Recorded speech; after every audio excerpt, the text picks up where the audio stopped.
Maganda umaga, tanghali, hapon, gabi sa zodiac sign na Virgo with the earth elements. Lola Baby nagpapakilala. So bibigyan ko po kayo ng reading ha, para po ito Sabado, June 13 to June 20. So tingnan po natin ang overall energy. Okay? At saan tayo dadalhin ng inyong energy. Yan. So, narito ang tinatawag na death, di ba? Mga nararanasan ninyo. Okay? May mga nararanasan ba kayo? Yan. So, ibig sabihin nito, pinaglalabanan ninyo. Di ba? Yan. Nagiging palaban kayo, nagiging matapang na kayo. Di ba? Ayaw nyong paaapi. Di ba? Halimbawa, kung dati hindi ka nananagot, ngayon nananagot ka na. Diba? Yan. Nangangatwiran. Ang nakikita ko dito, nangangatwiran. Diba? Ito yung tinatawag kapag halimbawa merong mali sa trabaho, ay tinatawag na ito is it's like kinokorek ninyo yung kamalian nila. Diba? Pwede rin namang kinokorek nila ang kamalian mo. Diba? Pwedeng sabi na natin ikaw ang matapang dito, nasagot ka na, or sila ang matapang nasagot, di ba? So meron kayo dito nararanasan, okay? Yan. Relationship, pwede po sa marriage, pwedeng family, pwede sa trabaho, pwede sa surrounding, sa mga kapitbahay, society, pwede sa mga friends, di ba? Kamag-anak. So titingnan natin ha. So, ang nakikita ko dito yung tinatawag na buo ang loob ninyo, 'di ba? Hindi na kayo mahina, 'di ba? So nakikita dito yung tinatawag na pagiging firm, 'di ba? Yan. Handa, listo para kayong ever ready, laging handa para kayong Boy Scout, Girl Scout. Yan ha. So, agad nakikita ninyo. It's like, madali nyong makita, di ba? Kung merong, halimbawa, project, may mali sa project, masyado kayong detalyado, di ba? Pulido. So, kung halimbawa, sulat, di ba? Halimbawa, sabihin na nating, binasa mo yung sulat, may mali, di ba? Yan, no? Nakikita dito, ha? May mga mali. Hindi ayos, 'di ba, ang pagkakasulat, something like that nakikita ko. It's like corrector, isa kayong tinatawag na kinokorek mo, 'di ba? Halimbawa pagkakamali ng boss mo, hindi ka duwag, matapang ka. Kahit senior, 'di ba, mas mataas sa iyo, kinokorek mo kung alam mo mali sila, 'di ba? Kahit sa magulang mo nakikita ko, 'di ba? Tinatawag na masyado kayong straight, 'di ba? Straightforward magsalita. So naririto ang tinatawag the hermit, okay? Virgo. So naririto, ikaw ito, 'di ba? Yan. So ibig sabihin nito, yung tinatawag pagiging malalim ninyo. Yan, no? 'Di ba? Malalim daw kayo. Kumbaga dito yung tinatawag madali mong makita.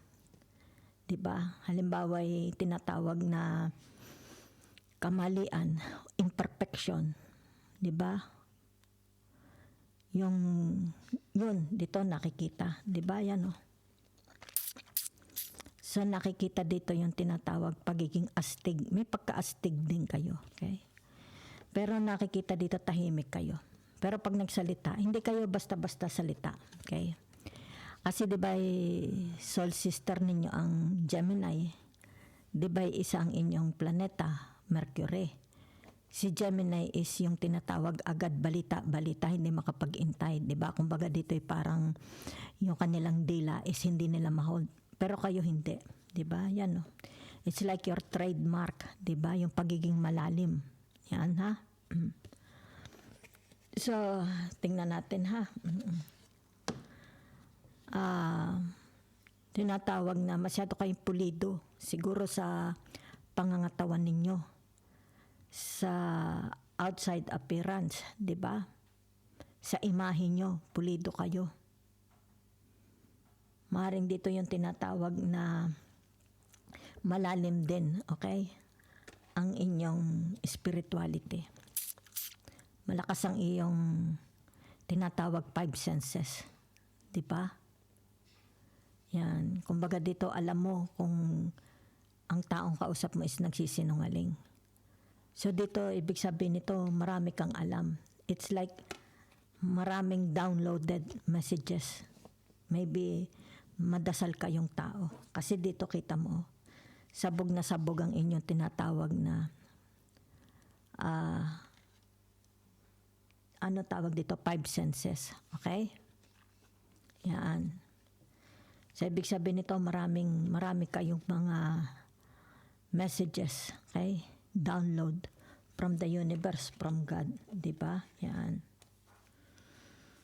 So, nakikita ko tahimik lang kayo. Diba? Mataas ang moral nyo. Yan o. Mataas ang inyong moral ha. So dito ayaw nyo ng corrupt. Ayaw nyo ng tinatawag na mapagsamantalang mga tao. Diba? Maring dito palagi kayong nasimba. Diba? May pagka ano rin kayo. Anong tawag dito? Yung mahilig kayo mag-imagine. Diba? Fantasy.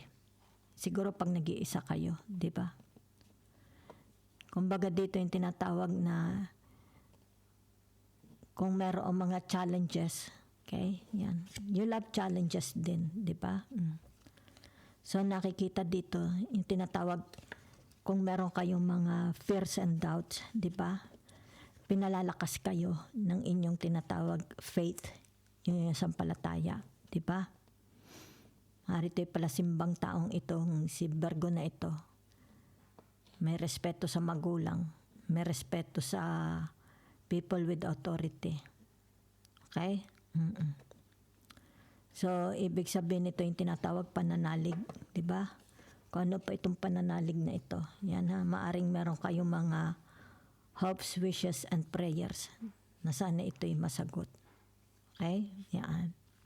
So, nakikita dito yung tinatawag katatagan ninyo. Diba? Hindi kayo sumusuko.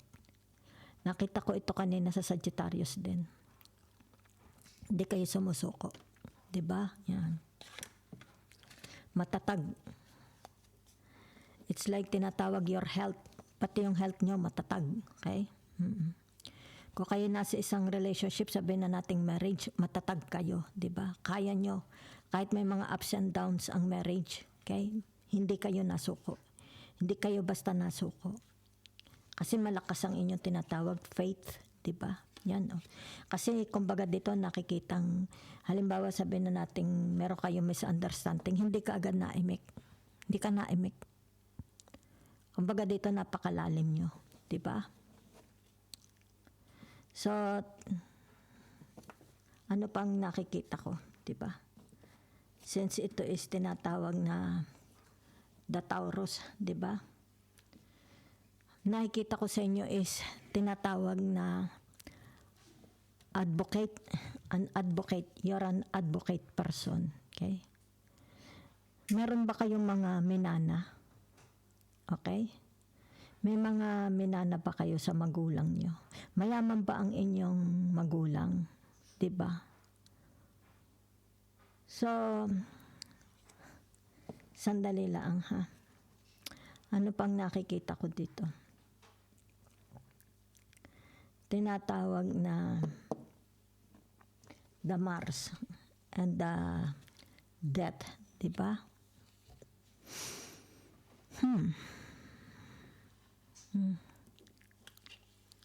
Nakikita dito, mahilig kayo sa challenge, di ba? Challenges. Yan. Open kayo sa mga challenges, di ba? Hindi kayo agad pinanghihinaan ng loob. Okay? So, ibig sabihin nitong dadat na ito is tinatawag na kung sino itong mga kasama ninyo, di ba? tinatawag, may mga kasama kayo ditong mahirap unawain, di ba?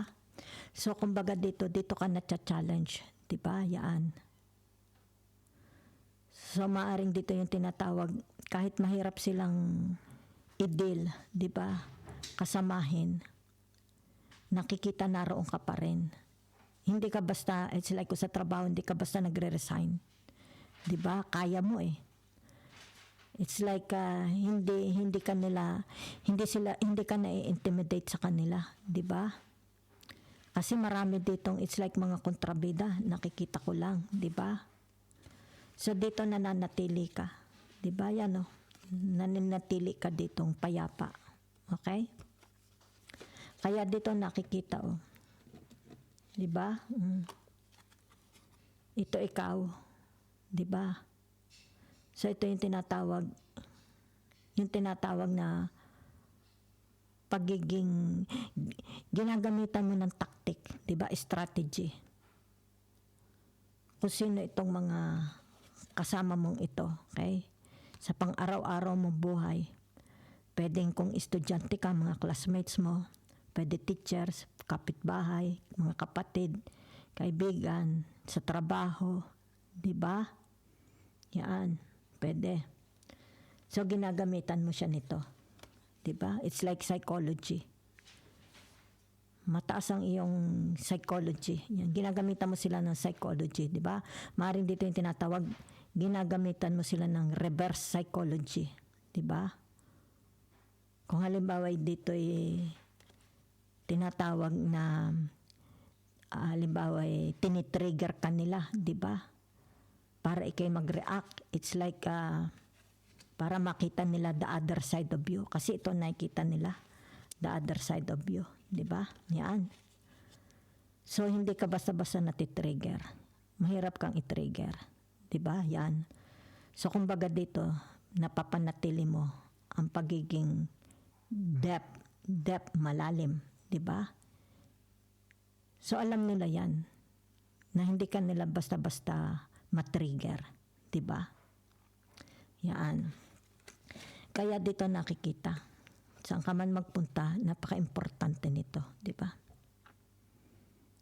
It's like siguro lagi ka may dalang rosaryo.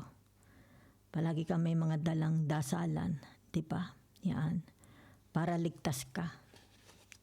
Especially sa sinasabing sakuna, 'di ba? The tower. So let's see.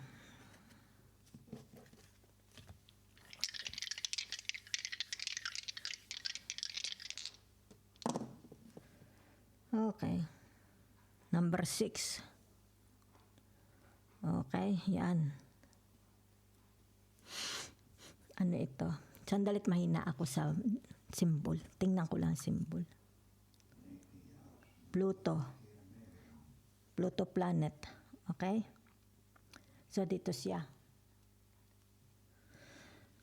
Ano ring isa? Sandali lang. Taurus. Yan o.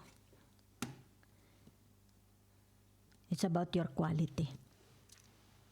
Yan o. So, ibig sabihin, nakikita ko dito yung tinatawag. Yan. It's like, it's about your innocence. Diba? Innocence, your quality. Diba? Maaaring ito yung tinatawag na panangga mo.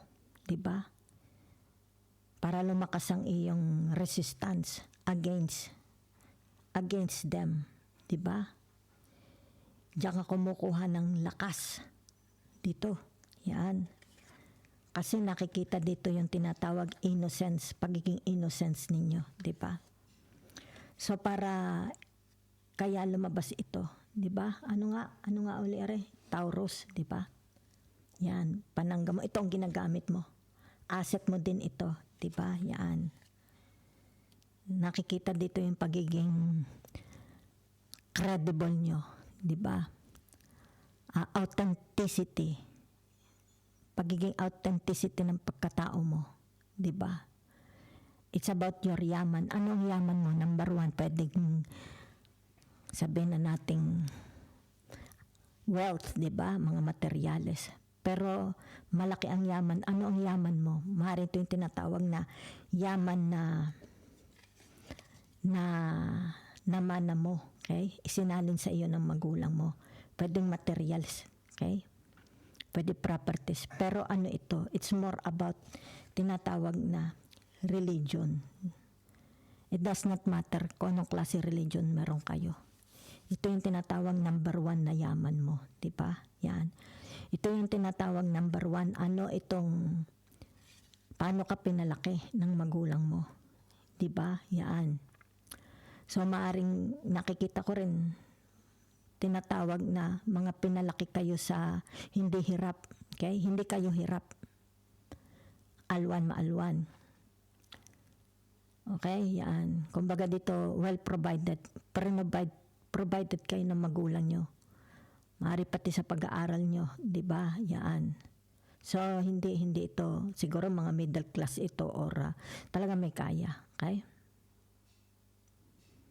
So, maaring ikaw rin, di ba? Ikaw ang nagmana. Kasi ito the Taurus. Okay? Ibig sabihin, ano itong namana mo? Namana mo ang DNA ng nanay mo o ng tatay mo. Namana mo ang properties, di ba? Ng magulang mo or namana mo yung tinatawag na turo nila sa inyo, okay? Paano ka na-raise up? Okay? Yan. So, dito naman tayo. Dito, yan, no? Kita mo. So, nakikita dito yung tinatawag pagiging discipline.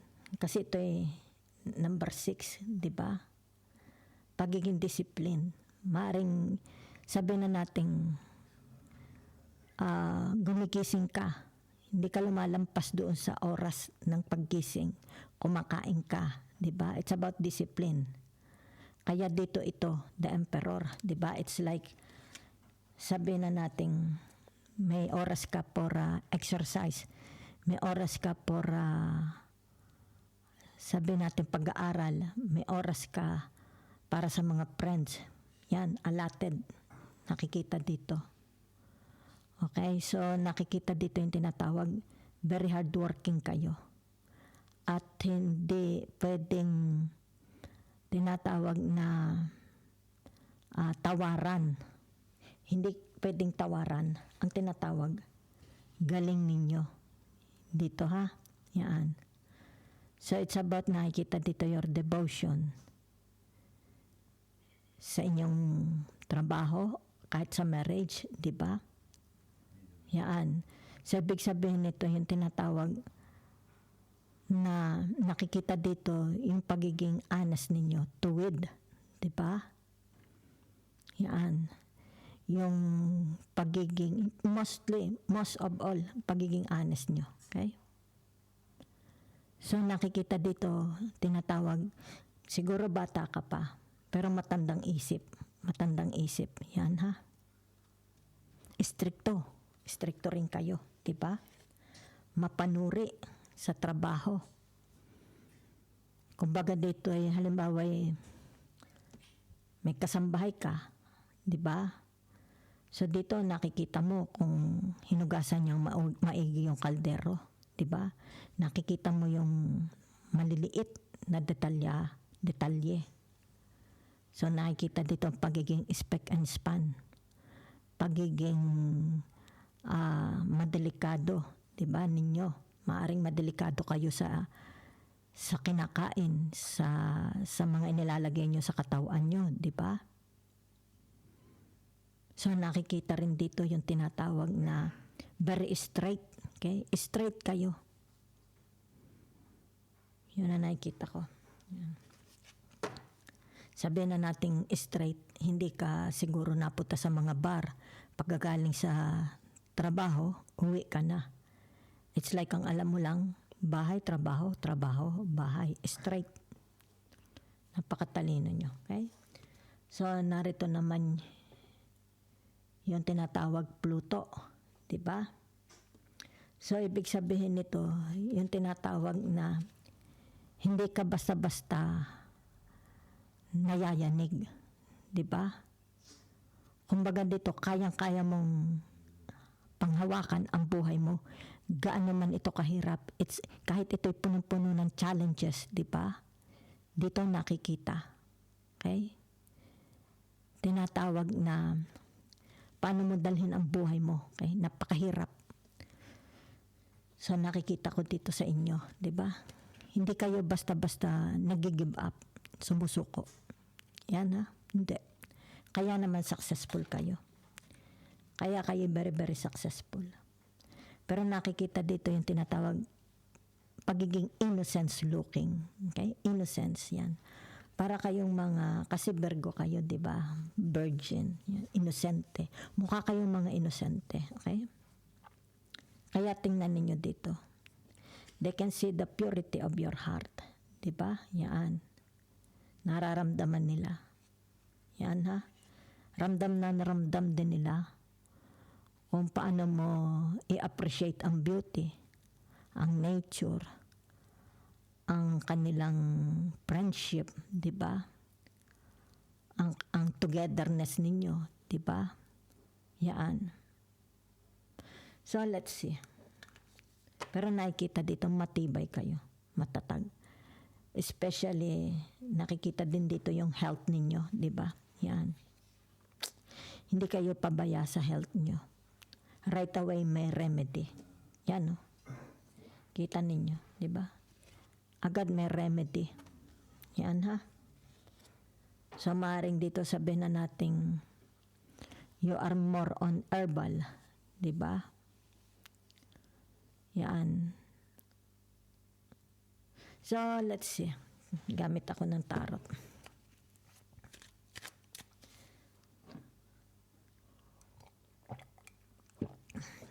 Saan itong area sa buhay nyo meron? Ito bagay the past, the present, or the future? Kung gusto po ninyo ng personal or private reading, ang akin pong email nasa ilalim laang ha, nasa description box. Yan oh. Nakikita dito, ito yung tinatawag, Hail Mary, full of grace, the Lord is with you. Ano? Blessed are you among women, blessed is the fruit of your womb, Jesus. Blessings. Okay? Yan, oh. Blessings. Yan, ha? Blessings. Maaari din dito yung tinatawag na blessings sa mapapangasawa. Or kung kayo already in a relationship, marriage, bless. Okay? So, pwede rin naman ito yung tinatawag relationship nyo to others. Bless. Okay? Yan. So, whatever you are, it's like here dito. Yan. Oh. Yan ha. Palibot kayo ng blessings. Yan. Ibig sabihin nito yung tinatawag, nakikita dito, the purity of your heart, integrity. Maganda reputation nyo, kita ko. Okay? So, kung ano man yan, di ba?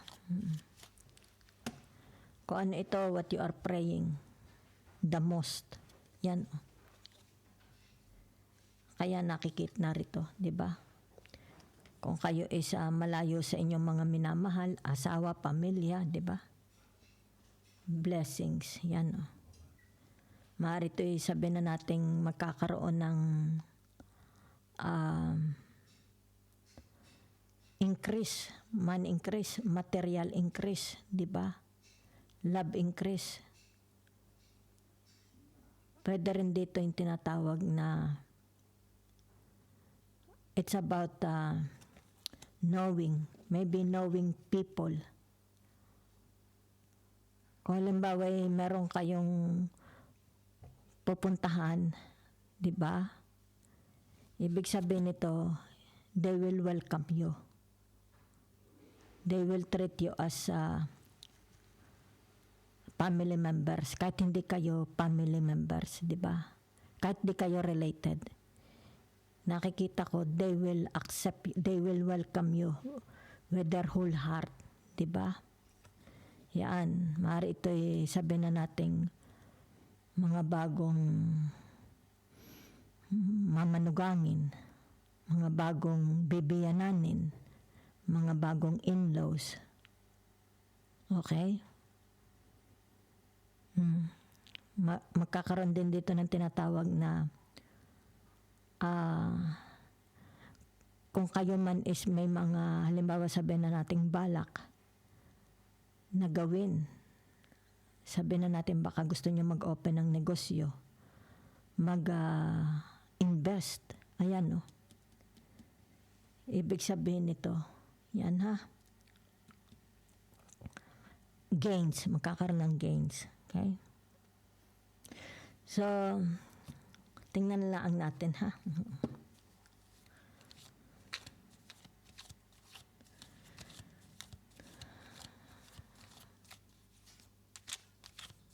Matahimik kayo.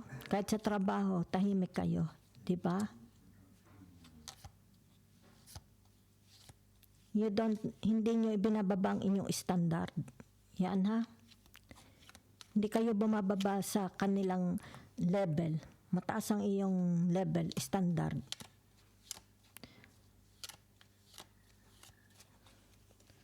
So, lumabas dito ang the Fool. Okay? Yan. So, titingnan natin ha. Double confirmation. So, dito, ibig sabihin nito, nasisikatan. Diba? Very bright. Sandali.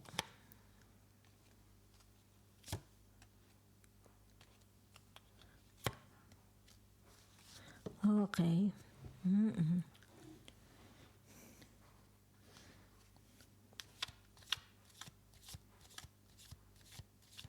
So, nakikita dito, yan no. Okay? Kung ano man po itong hinihintay nyo. Okay?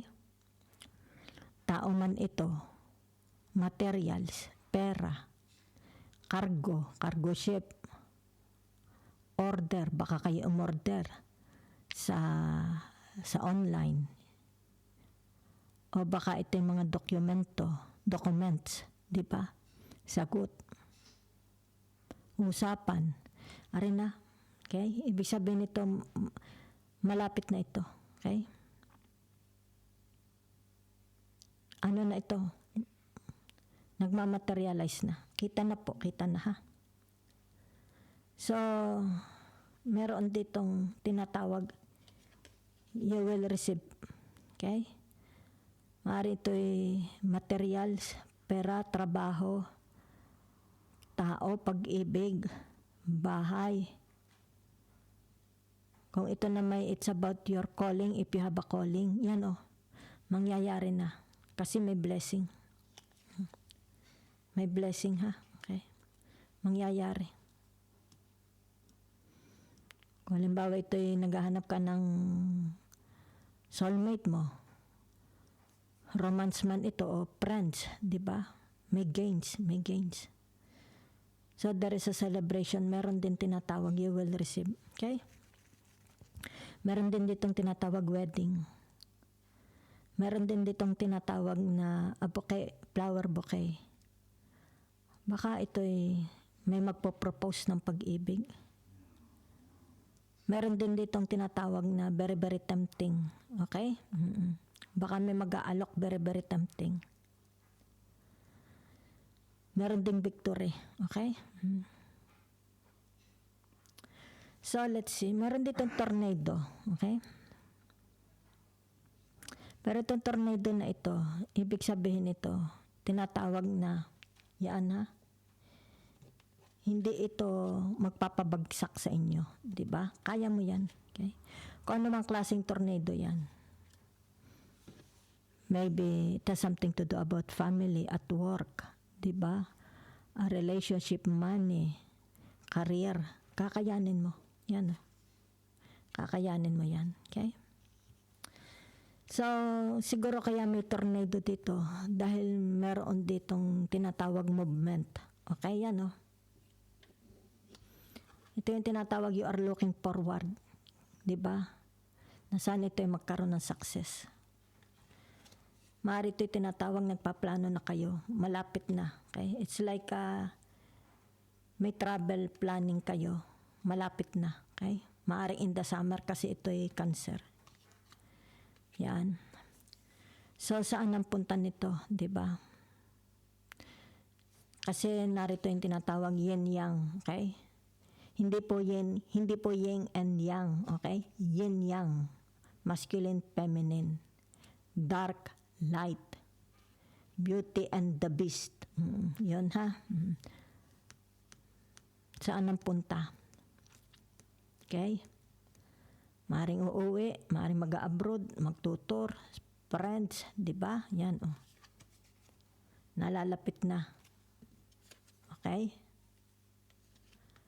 So, may sasalubong. Yan, may sasalubong. Maaring sasalubong family, mga esposo, mga partner. Baka may sasalubong sa inyong tagumpay. May sasalubong sa inyong mga regalo. Okay? May sasalubong magandang balita. Kung may sasalubong man ditong tinatawag na problema,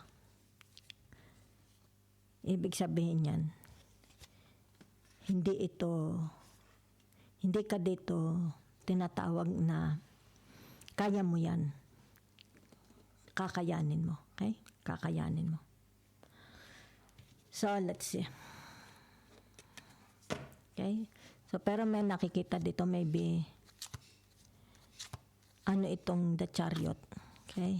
It's about your innocence. Maybe, gusto mo bumiling bahay, magpagawa ng bahay, magpa-renovate ng bahay, bibili kang sasakyan, baka magpapagawa kang sasakyan, baka mag-open ka ng business, baka tinatawag na magba-branch out ka ng business, baka bibili ka ng mga lupa, di ba?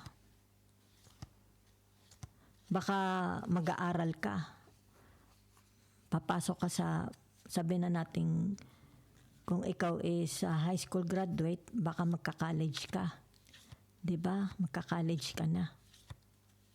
Baka ito yung tinatawag na late bloomers, di ba? Kasi narito on the hermit, matanda na. Baka kayo yung mga late bloomers, di ba? Maaring ng mga bata kayo, hindi kayo yung tinatawag nakapagdalaga. So ngayon pa kayo magdadalaga. It's like ngayon mo palang matitikman ng buhay. So meron dito yung tinatawag na life begins at 40. Life begins at 50. Yan ha. Yan. Maybe ito yung tinatawag may bagong hobby. Mamari ito yung tinatawag profesyon. Di ba? Baka kayo arkitekto. Baka ito yung tinatawag na real estate sa real estate. Nagbebenta ka ng lupa. Nagbebenta ka ng bahay. Nagbebenta ka ng sasakyan. Di ba?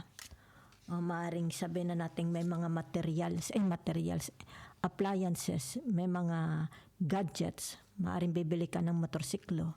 Bibili ka ng gadgets, laptop, bibili kang frigider, bibili ka ng sala set, magpapa-interior design ka. Di ba?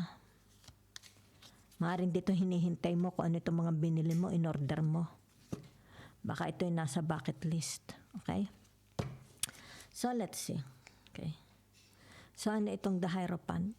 Yan. So, narito yung tinatawag na, di ba may Hierophant? Pero yung Hierophant is a man, 'di ba? The Hierophant is a woman. So maaaring sabihin na nating soulmate mo ito, 'di ba? Maaari tong ka-soulmate mo, tinatawag ikakasal ka sa ka-soulmate mo. Or pareho kayo ng tinatawag na vibration. So whatever is this, maaring kung kayo man ay malayo sa isa't isa, ibig sabihin, merong reunion. Maybe a wedding, di ba?